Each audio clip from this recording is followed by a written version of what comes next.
오늘은 좀 재밌는 걸 해보려고 합니다. 인터넷에 정보가 많이 나와 있기도 한데 영상으로 찍으면 또 괜찮을까 싶어가지고 하는 거고요. 학습용으로 이런 방법으로도 데이터를 얻을 수 있다라는 거를 알아두시면 좋을 것 같아가지고 영상을 준비를 했고요. 많은 분들이 이제 부동산 데이터 수집을 할 수 있는 것에 대한 질문을 많이 하시거든요. 근데 제가 글로도 남기고 뭐도 해보고 다 해봤는데 화면과 이 과정을 안 보여드리면 잘 이해를 못 하시는 것 같아가지고 영상을 또 따로 준비했고요. 이거는 사실 좀 크롤링이라 보기 어렵고요. 제가 생각했을 때는 이거는 그냥 API를 쓰는 건데 사실 학습 용도 외에는 하시지 않는 거를 저는 추천을 하는데 어쨌든 데이터를 내가 모으는 방법이 되게 다양하다라는 거를 본다는 관점에서는 괜찮을 것 같아서 일단 영상을 준비를 했습니다.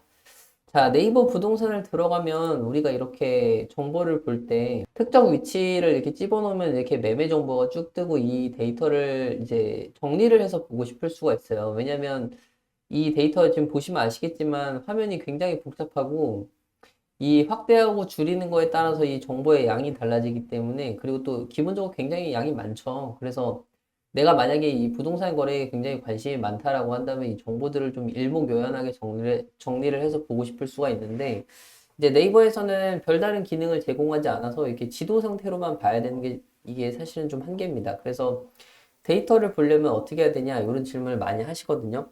오늘도 이전하고 그 실습의 기조는 같아요. 챗GPT 중심으로 데이터를 내가 받아오는 게 목표인데 여기서는 좀 독특한 방식을 씁니다. 이제 제가 챗GPT 강의에서는 셀레니움이나 BS4를 많이 쓰라고 얘기를 하는데 오늘은 그거를 안 쓸 거예요. 자, 그래서 어쨌든 한번 시작을 해보죠. 역시 F12를 눌러서 개발자 도구를 여는 것으로는 시작인데요. 여기 보면은 이 개발자 도구에 탭이 굉장히 많은데 이제 여기 네트워크라는 탭이 있습니다. 이거를 우리가 이용을 할 거고요. 이거를 이용을 하는데 어떻게 이용을 할 것이냐. 자, 이제 이 상태에서 이 세로 고침을 한번 해보겠습니다. 그러면 엄청나게 많은 정보가 나타나거든요. 근데 이게 다 뭐냐면요, 여러분. 이 네트워크 탭에 나오는 거는 무엇이냐면 내가 이 주소를 입력을 해가지고, 그러니까 우리는 주소를 입력한 적 없었지만 어쨌든 이 버튼을 눌러가지고 어떤 사이트를 이동을 했을 때는 결국은 어떤 주소를 입력을 해서 그 주소에 맞는 정보를 가져와라 라는 게 이제 약속된 과정이거든요. 그래서 내가 이 주소를 입력했을 때 가져온 정보들이 이렇게나 많다는 거예요. 사실은 이 안에 굉장히 많은 요청들이 있고 많은 요청들을 다 모아가지고 이 화면을 구성하는 게 보통의 이제 사이트 구성이거든요. 근데 여기서 이 네이버 정보는요, 이렇게 검색을 해보시면 됩니다. 자, 이렇게 요 키워드 CORTARNO 요거를 검색을 하시면 뭐가 나오냐면 이렇게 새로 고침을 했을 때 이 지도에 뜨는 이 정보들에 관련된 것들을 요청하는 어떤 주소 값이 나오게 되는데 이제 바깥에서는 안 보이고 내부적으로만 요청하는 주소가 나오는데 이거를 가지고 우리가 네이버 정보를 알 수가 있어요. 여기 보면은 리퀘스트 URL이라는 게 있습니다. URL이 뭐죠, 여러분? URL이 주소죠. 여기 있는 걸 URL이라고 해요. 그래서 이거를 주소를 입력하면 우리는 지도 정보를 볼 수 있는 거지만 이 지도 정보를 띄우기 위한 정보를 요청하는 과정이 내부적으로 한번 수행이 되는데 그러면 내부 과정이 수행이 될 때도 내부에서도 어떤 정보를 요청하는 주소가 필요하잖아요. 그게 이겁니다. 이게 대관점 무슨 말이냐. 이 주소를 그대로 복사를 해가지고 저희가 뭐 웹사이트에서 그냥 입력을 해볼게요. 복사 붙여넣기 해서 입력을 하게 되면 뭐가 나오냐면 엄청나게 많은 정보가 나옵니다. 이게 뭐냐면 결국은 자세히 읽어보면 아파트 정보예요. 보이시죠? 이 컴플렉스 네임이라는 건 아마 건물 이름일 건데 요런 거, 요 리얼 에스테이트 타입 코드 아파트 이렇게 되어 있죠. 그래서 사실은 이렇게 해서 받은 이 복잡한 텍스트 정보를 그림으로 바꿔가지고 뿌려주는 게 네이버 부동산이 동작하는 방식입니다. 그래서 우리가 이 주소를 알 수 있다면 이 주소로 요청받은 이 데이터를 엑셀 파일로 정리를 할 수가 있겠죠. 그래서 그거를 우리가 한번 해볼 건데요. 보통은 이제 크롬으로 이런 류의 정보를 받게 되면은 우리가 요 프리티 프린트라는 걸 적용해서 한번 볼 수가 있거든요. 이렇게 보면 이제 데이터가 더 명확하게 보일 겁니다. 이 중괄호로 열어서 중괄호를 닫는 부분까지가 이 네이버 페이 부동산에서 볼 수 있는 어떤 정보 중에 하나라는 거죠. 예를 들어서 힐스테이트 삼성이라는 아파트가 있는데 얘는 미니멈 딜 프라이스랑 맥시멈 딜 프라이스가 이렇게 있고 아마도 이게 42억이겠죠? 42억에 지금 거래가 됐었나 보네요. 맥시멈 예를 들어서 한번 가볼게요. 정말로 그게 있는지. 힐스테이트 삼성을 찾아야겠죠? 힐 찾겠습니다. 힐스테이트 삼성을 힐스테이트 삼성. 그러면은 아마도 이 정보겠네요. 그쵸? 들어가서 보면은 매물이 없네요. 잘못된 정보를 제가 검색을 한 것 같습니다. 힐스테이트 삼성이고 서울시 강남구 삼성동이 있고 요거인 것 같네요. 요 주소가 디테일한 정보가 들어있는 주소니까 요걸 눌러서 한번 들어가 보겠습니다. 그러면 여기 보이시죠? 15억에서 42억 사이에 거래되는 요 분양되고 있는 요 힐스테이트 삼성이 뜨게 되고, 이제 우리가 이 지도를 요청을 했을 때 우리가 받는 정보가 여기에 들어와 있는데 그 중에 하나를 제가 본 거죠. 15억에서 42억. 그래서 분명합니다. 이 지도에 뜨는 정보를 쭉 이렇게 복잡한 문자열로 나열했다는 거 우리가 알 수가 있고, 그 내부 문자열 주소를 얻기 위해선 내부적으로 이 주소가 한번 요청이 되고, 그걸 받은 이 정보를 지도 모양으로 이쁘게 보여준다. 이게 동작하는 방식인데, 어쨌든 그러면 우리한테 필요한 정보는 여기에 다 있다는 거예요. 이것만 그냥 갖다 쓰면 되는 거거든요. 그래서 여기서 이제 선택지가 두 개가 있습니다. 이거를 그냥 복사 붙여넣기 해가지고 챗GPT한테 정리하라고 시키던가, 두 번째 방법은 챗GPT한테 요 주소를 요청해서 받은 데이터를 엑셀 파일로 정리해라 라고 하는 방법이 있겠는데, 아마도 후자가 조금 더 똑똑한 방법이 되겠죠. 왜냐하면 여기는 텍스트를 그대로 다 긁어가지고 정리하라고 하면은 이 텍스트를 또 긁어야 되고 또 정리하는 작업들이 필요한데, 요 주소를 이용해가지고 요 주소에서 받은 걸 가지고 네가 알아서 해 라고 하는 게 더 똑똑한 방법일 겁니다. 그래서 그거를 한번 해볼 거예요. 자, 여기 이 프로젝트 폴더에서 그대로 쓰시면 되고, 이 주소로 요청한 데이터의 구조는 다음과 같은 이라고 이 데이터의 형태를 알려줘야 돼요. 왜냐면 요 중괄호로 열어서 중괄호로 닫는 요 데이터의 구조가 반복이 될 거거든요. 그죠? 또 중괄호가 열리고 마커 아이디로 시작해가지고 뭐 조금 더 정보가 있으면 더 넣고 없으면 빼고 해가지고 다 이렇게 데이터가 반복이 되는 걸 알 수 있어서 제일 베스트 케이스의 이 데이터 구조를 알려주는 게 좋은데, 저는 맨 위에 있는 걸 쓰겠습니다. 얘가 제일 뭐가 많거든요. 그래서 이 구조로 데이터가 반복이 된다는 걸 전 알려주겠습니다. 대괄호로 시작해서 중괄호로 열어서 중괄호 닫고 중괄호 열고 중괄호 닫고 맨 마지막 가서 대괄호 닫는 구조니까 저는 이걸 알려줄게요. 이걸 그대로 복사 붙여넣기 하는 거예요. 그래서 점점점 하고 패턴을 알려주는 거죠. 이런 데이터가 있을 데이터를 받는 URL이라고 가정할 때 파이썬으로 이 데이터를 요청하여 받아서 엑셀 파일로 저장하는 코드 생성 이라고 하면 끝납니다. 그럼 한번 볼게요. 그러면 이 녀석이 요청할 URL, 아까 전에 제가 복사 붙여넣기 한 걸 그대로 써가지고 뭘 하는 그런 작업이 될 건데, 우리는 뭐 이런 거 알 필요가 없습니다. 그냥 코드를 받아가지고 파일을 하나 새로 만들면 되겠죠? 저는 여기다가 네이버.py로 할게요. 그래서 코드를 그대로 붙여 넣으시고요. 그냥 이거 실행하면 끝납니다. 파이썬 네이버 py 이렇게 하셔도 되고, 플레이 버튼 누르셔도 되고. 그러면 네이버 여기 프리세일 컴플렉스라는 파일이 생기고요. 들어가서 한번 보겠습니다. 자, 그러면은 아까 전에 있었던 그 데이터가 다 정리가 끝났어요. 그쵸? 정리가 다 끝나버렸습니다.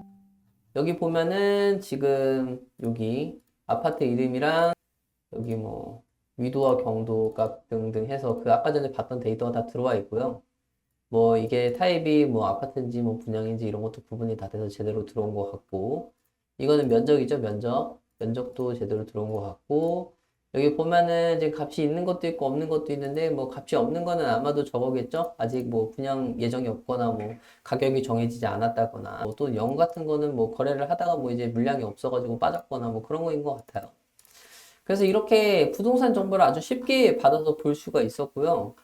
이제 여기서부터 이제 시작해서 이제 원하는 데이터를 이제 정리를 하시면 됩니다. 예를 들어서 나는 여기 열 중에서 필요 없는 거는 빼겠다라고 한다면, 난 이거 필요가 없어. 이거는 필요해. 또는 뭐 여기에서 나는 아파트만 볼 거야. 아파트만 정리해서 저장해 라고 한다던가. 또는 뭐 분양 아파트, 뭐 아파트 분양 이렇게 구분이 되어 있는데 이 구분된 값을 따로 뭐 시트로 바꿔줘 라고 한다던가, 뭐 여러 가지 옵션들이 있겠죠. 그래서 저 같은 경우는 일단 가격이 없는 거는 제외를 하겠다라고 얘기를 해서 다시 코드를 받아볼게요. 그냥 예시를 보여드리는 거예요. 데이터를 저장할 때, 엑셀로 저장할 때, 그때 뭐가 없는 걸 제외를 할 거냐. 민딜 프라이스나 맥스딜 프라이스가 없는 거는 저장해서 제외하겠다. 민딜 프라이스 값이 0이거나 아예 없는 것은 제외. 이렇게 하면 또 이제 데이터를 받을 때 값이 없는 거는 제외를 해버립니다. 그래서 이렇게 하면은 이제 코드를 통해 한다는 건 좀 약간 거북한 느낌이 들 수 있지만 어쨌든 우리는 코드에 대해서 아는 게 없고 그냥 명령만 하는 거기 때문에 사실 따지고 보면 거북할 것도 없어요. 그냥 시켜가지고 우린 데이터를 받는 거거든요. 그래서 한번 데이터가 정말 잘 왔는지 한번 보겠습니다. 엑셀 파일 저장 완료가 됐고 뭐 이제 필터드로 새로 파일을 만들었네요. 얘가 들어가서 보시면은 이제 가격이 없는 거는 데이터에서 빠진 걸 볼 수가 있어요. 이제 가격이 다 들어와 있죠. 그러면 이렇게 해서 이제 데이터 정제가 조금씩 진행이 되는 겁니다. 지금 봤을 때는 이후에 있는 여기 값들은 지금 요거는 또 필요가 없네요. 그쵸? 필요 없는 것도 제외를 하시고 이런 걸 해보시면서 이제 필요 없는 것들을 이렇게 줄여 나가는 거죠. 다음에 또 어떤 걸 또 해보면 좋을까요? 이번엔 또 그래프를 넣어보면 재밌겠죠? 그래프를 어떻게 넣을 수 있을까요? 제일 중요한 건 가격이겠죠. 가격하고 이 컴플렉스 네임에 따른 이 가격이 어떤가 이런 걸 보는 건데 가격을 얼마 기준으로 하는 게 좋을까요? 적당한 영역으로 나눠가지고 가격을 구분을 해서 그 가격을 카운트하라고 해볼까요? 뭐 그런 것도 재밌을 것 같고 민 다 코드에서 해결을 하는 겁니다. 밀디 프라이스, 맥스 딜 프라이스의 영역을 알아서 구분해서 가격 영역을 알아서 구분해서 카운팅하여 시트를 새로 만들어 저장. 이렇게 하면 그냥 대충 시켜볼게요. 이렇게 해도 아마 잘 할 거거든요. 가격대 구간은 뭐 아마 자동으로 나누고 뭐 새로운 시트로 엑셀에 저장하는 거를 또 해볼 겁니다. 그러면 또 알아서 진행을 해줘요. 아마 억대로 약간 구분을 해서 가는 것 같네요. 근데 몰라도 됩니다. 그냥 결과를 보고 원치 않으면 디테일하게도 요청을 하면 돼요. 뭐 예를 들어서 나는 10억 단위로 하겠다. 뭐 그런 식으로 하면 되는 거죠. 또 플레이 버튼 눌러서 코드를 실행해보면 또 새로운 코드를 만들어줄 건데 자 이거 열어놨으니까 닫고 파일을 열어놓은 상태에서 코드를 실행하면 파일을 못 만듭니다. 자 그럼 필터드 프리세일 데이터 요거를 또 다시 열어보면 이제 원하는 작업이 아마 되어 있겠죠. 자 보시면은 구분을 하지 않았군요. 이건 이제 요청이 잘못돼서 그렇습니다. 요청이 잘못됐으니까 이런 건 요청을 새로 하면 되는데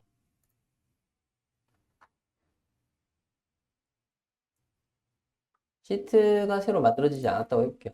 시트가 새로 만들어지지 않는데 그럼 뭐 알아서 해줍니다. 그러면은 다시 코드를 받아가지고 또 네이버 파일을 또 실행을 해볼게요. 두 개의 시트를 포함했다라고 이번에 알려주네요. 그러면 아마도 이 파일을 열어야 되는데 제가 이 파일을 안 열어서 그런데요.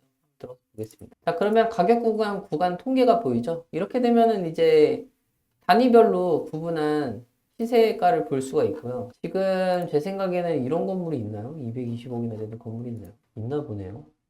이래서 다 세졌군요. 주상복합이어서 비싼가 보네요.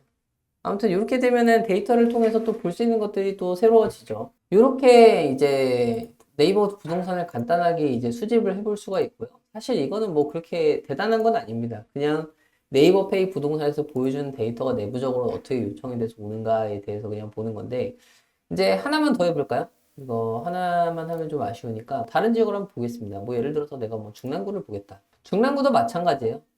내가 예를 들어서 이제 보고자 하는 위치가 정확하게 있는 곳으로 가면 이렇게 요청을 할 때 화면에 이 그림이 딱 뜰 때 요 제일 마지막에 있는 부분이 새로 뜨게 되거든요. 제가 이렇게 지도를 옮길 때마다 바뀌는 거예요. 왜냐면 내가 보는 데이터가 점점 넓어지거나 오른쪽으로 이동하면서 새로워지니까 새로운 데이터가 들어와야 될 때마다 마지막에 데이터를 요청하는 이 주소가 뜨는 거죠. 이렇게 생각하시면 될 것 같아요. 그래서 뭐 예를 들어서 내가 영역을 넘어갔다. 난 더 크게 해서 보겠다. 뭐 예를 들어서 난 여기만 보겠다. 그럼 뭐 지금 데이터가 하나, 둘, 셋, 넷, 다섯, 여섯, 일곱, 여덟. 8개 정도죠? 그러면 요 주소로 요청한 데이터는 8개밖에 아마 없을 겁니다. 8개만 있거나 지금 그림상으로는 8개인데 뭐 조금 더 보일 수 있거나 그러겠죠. 보면 얘는 몇 개가 없습니다. 그죠? 이런 식으로 내부적으로 이렇게 동작을 하고 있다는 거예요. 그래서 네이버 부동산은 뭐 이렇게 데이터가 내부적으로 구현이 되어 있다는 걸 알 수가 있는데 데이터 정리를 하고 싶다면 이렇게 하나하나 이렇게 들어가서 보시는 것보다는 방금 전에 말씀드렸던 이제 챗GPT하고 파이썬 코드를 자동으로 만들어서 실행하는 방식으로 데이터를 보실 수 있을 것 같습니다. 네이버 부동산은 뭐 이 정도면 될 것 같고요. 아쉬우니까 한 번 더 시켜서 마무리를 해볼까요? 이 URL로 수정.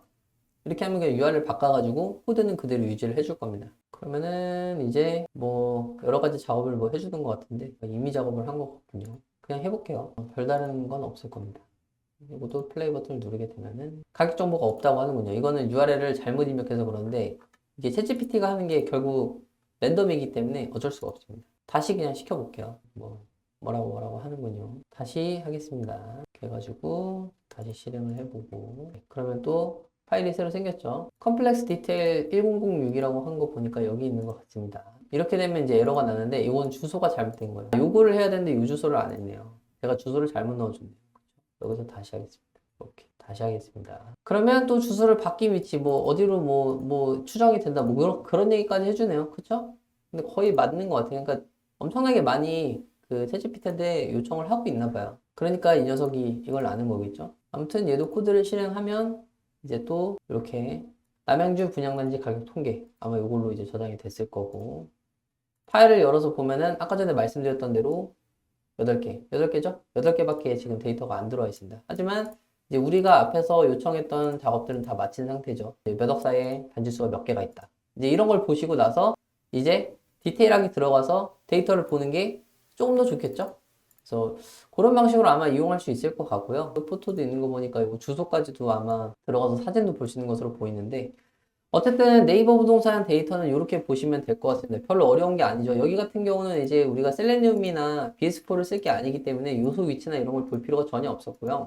개인적으로는 이제 이렇게 약간 이제 우회식으로 이렇게 데이터 보는 건 제가 추천을 드리진 않는데 워낙에들 많이 보고 싶어 하시고 결국은 이게 그냥 지도 한번 이렇게 새로 고치면서 보는 거나 이 내부적으로 어떤 데이터가 오는지 들어와서 들어오는 저 URL을 가지고 보는 거나 사실 큰 차이가 없어서 제가 그냥 학습용으로 소개를 해봤습니다. 그래서 만약에 데이터 한 번씩 볼 일이 있다 하면 이게 굉장히 유용한 실습이 될 것 같아요. 그러면 다음 시간에는 다시 또 그 셀레니움하고 BS4를 이용해서 데이터 수집하는 내용으로 한번 돌아가고요. 오늘은 쉬어가는다는 점에서 그리고 또 다른 방식으로도 데이터를 받을 수도 있다라는 점에서 또 유용한 실습이 또 참고가 되었으면 좋겠네요.